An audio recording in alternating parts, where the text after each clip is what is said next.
I like the white, blue, purple, brown, black. I'm done. I mean, and you heard my rhetoric about the stripes. I mean, we've got 4 stripes for white and blue and purple and stuff like that, and it definitely helps people understand where they're at as far as their skill level and stuff like that, because sometimes for jiu-jitsu it takes a while to get blue, it takes a while to get purple.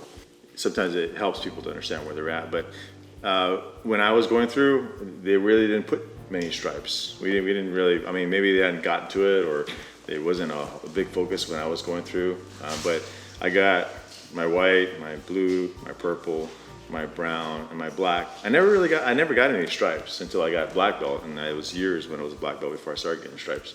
I don't really care about stripes. I mean, for me, validation that I'm a blue now is good enough. I don't need an intermediate validation where I'm at. I know where I'm at. I roll on the mat and I see guys better than me who are white belts. I says, he's a higher white belt.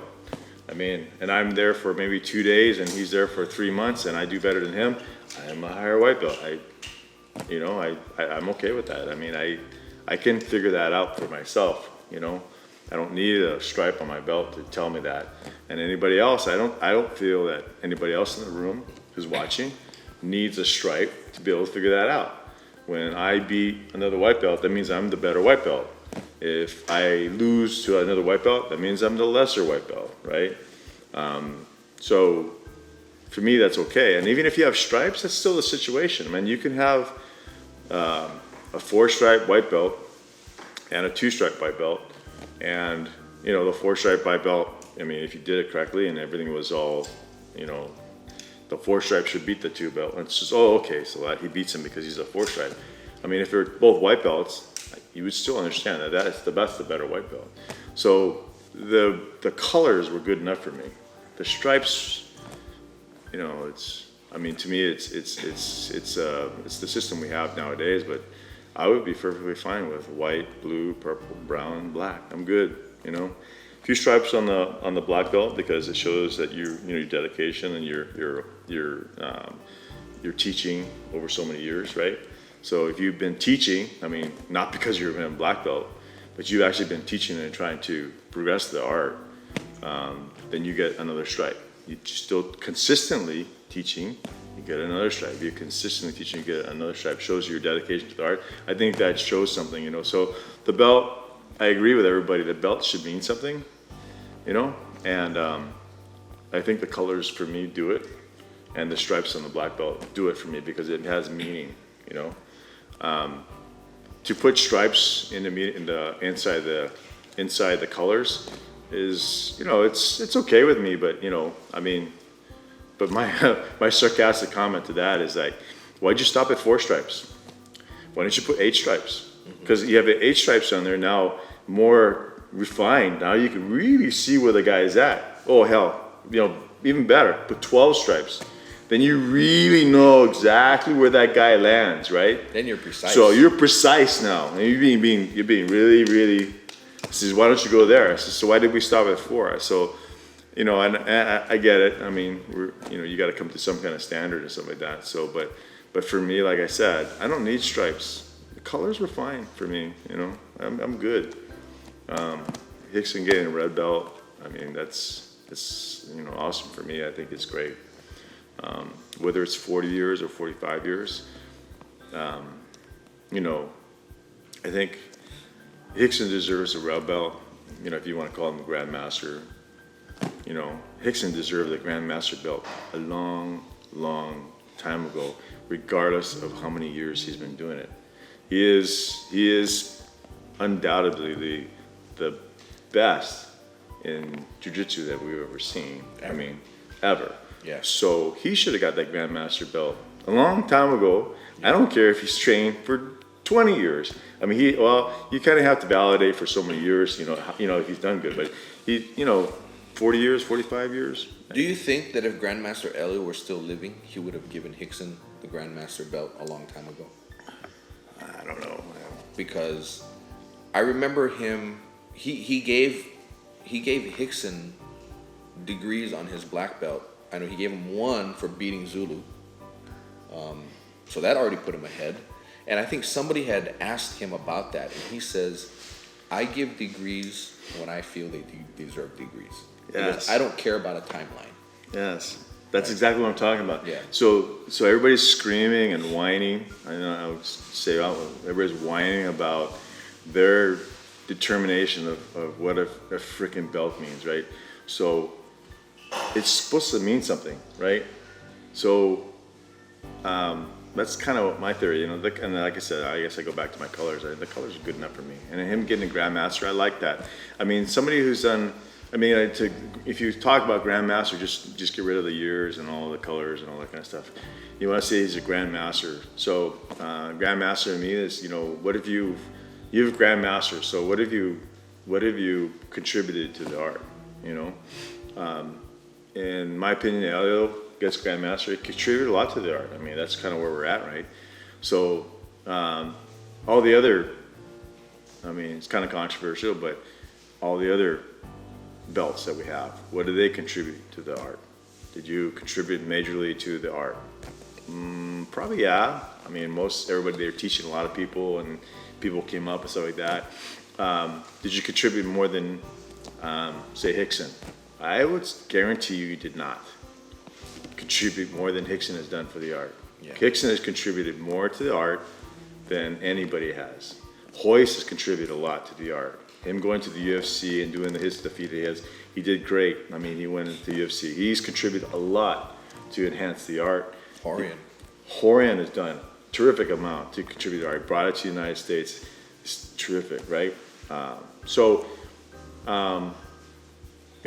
of those terms. But, I lean more to a Rickson because, a lot of people contribute to the art. It's like publicizing it, and promoting it and stuff like that. So you have to kind of pick it, right? So Rickson, I think, has contributed to the art to improve the art more than anybody else. I think he's improved the art more than anybody else has. Not many people know Rickson's improvement to the art. But, I didn't really realize, I mean, I've always known Rickson was the best. But for years, I thought it was that he was the best because he took what his father taught him and he had the perfect body type for it, and he worked at it. He did all that yoga. His breathing was superior. He could oxygenate his body so that he could last longer. His diet was good. His flexibility was phenomenal. His strength was phenomenal. I just thought of it as he was the perfect package for jiu-jitsu, and you put jiu-jitsu into that perfect package, and it's gonna be the best.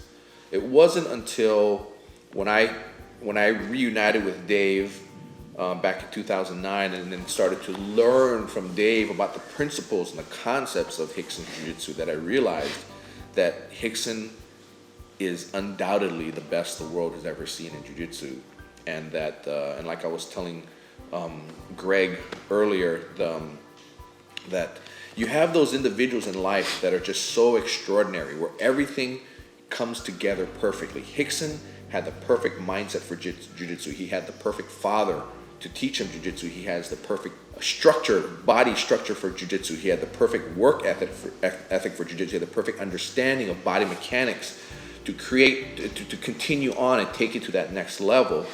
And that, in my mind, there's never going to be, at least in my lifetime or maybe even my kids' lifetime, there'll never be another Rickson Gracie. Of all the family members, the Gracie family members, there's such fantastic jiu-jitsu practitioners, and then you have a Rickson who just rises above. But, I guess Rickson with the Jiu-Jitsu Global Federation is trying to spread it, and, Professor Dave is trying to spread Rickson Jiu-Jitsu as much as we can, because I just think it's very unfortunate that most people will never get to experience having trained under Rickson. Yeah, which is... it's unfortunate. I mean, people are not going to be able to see that because they just don't have access to it.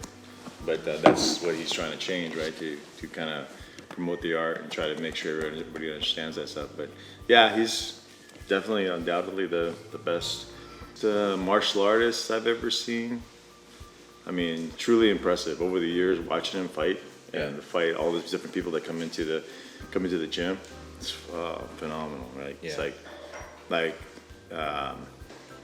I don't know how to explain it, but very, very impressive, to to have somebody have that kind of ability to be able to beat, world champions come visit him, and he beating them left and right, and many times, within a few minutes, to making them all tap. I mean, it's like wow, like it's truly impressive. But.